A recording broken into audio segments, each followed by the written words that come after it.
Hello everyone, Dane here from the Next Issue Podcast. On today's video, we're going to be talking about the second episode of season 3 for Invincible, now playing on Prime. I really enjoyed the first episode, and I just don't know how this show can maintain the pacing that it does. It's really interesting because as we are getting more pieces of the main story, like things keep popping up, right? And I feel like that's why the series itself, the comic series itself, was so successful. um, this has some great stuff when it comes to character development. We learn a lot about CECIL in this episode, which is something we hadn't really explored in the series. And then of course Mark, and he has to make a lot of decisions in this one.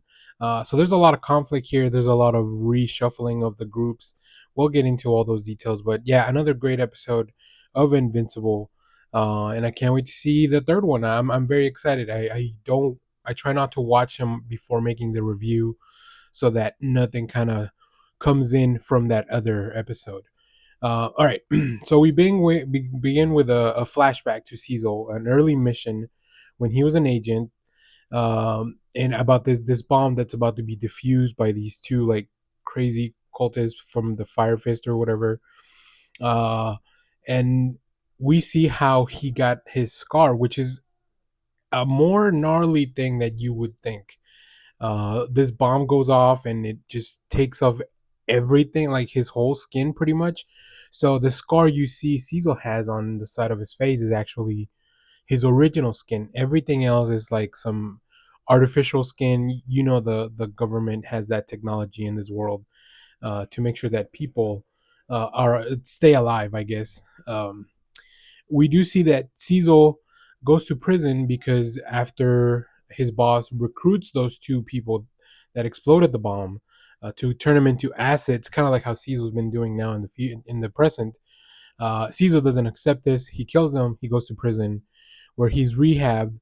Uh, and what he does at this prison is really interesting because it looks like he's at the most violent place, but in only a few years he was able to make sure that like it's an orderly place. So we see there that CECIL has those skills to have people and kind of twist them around and have them do what he wants. That's kind of his whole deal, right? And that's probably the reason that he's being asked to the big job. We flash back to the White Room with him and Mark, where CECIL tells Mark he doesn't want to control him, but there are things that he can't. He's got to use all of his assets, and um, that's the reason that Sinclair and Darkwing are still working with CECIL. Mark doesn't accept this, and he's about to leave, and a bunch of reanimate just pop up. And man, oh man, I'm telling you, watching Mark tear these things apart is a lot of fun, especially because they don't hold anything back. They go all out. But CECIL does have this thing in Mark's head as he's leaving.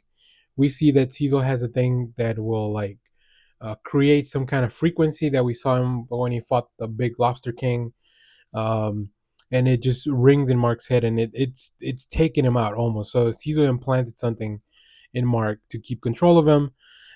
He goes to As he's leaving, he goes to the Guardians for help, so that they can take out the thing from his head.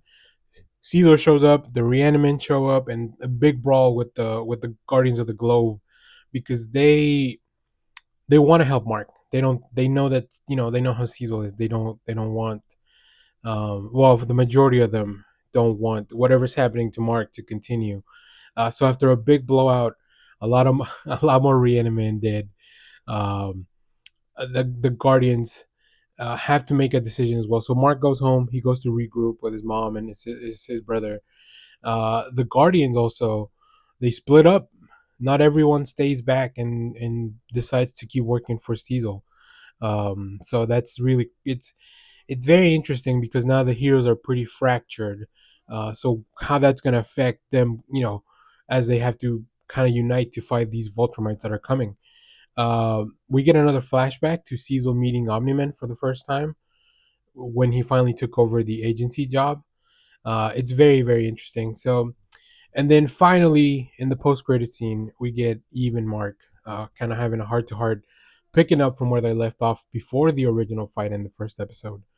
Um, yeah, this was a good one, just a really good one to kind of move all the pieces, shake them up.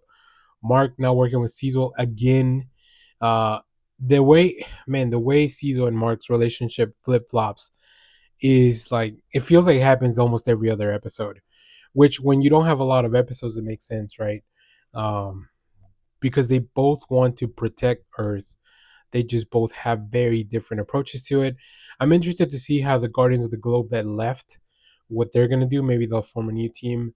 But obviously, like where they're getting resources from and all that. So that'll be interesting to see.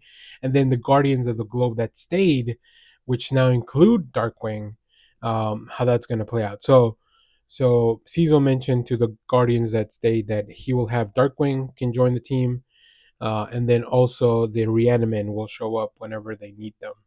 So yeah, there you have it. Episode 2 of season 3, kicking off, continuing with a bang. Very exciting stuff. I'm really looking forward to the next episode.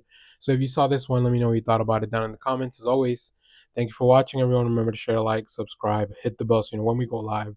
That is most Saturdays, 10 a.m. Central Standard Time. And stay tuned. We have more comic reviews, trailer reactions, TV recaps, all that fun stuff in the channel. Thanks for watching, everyone. Bye bye.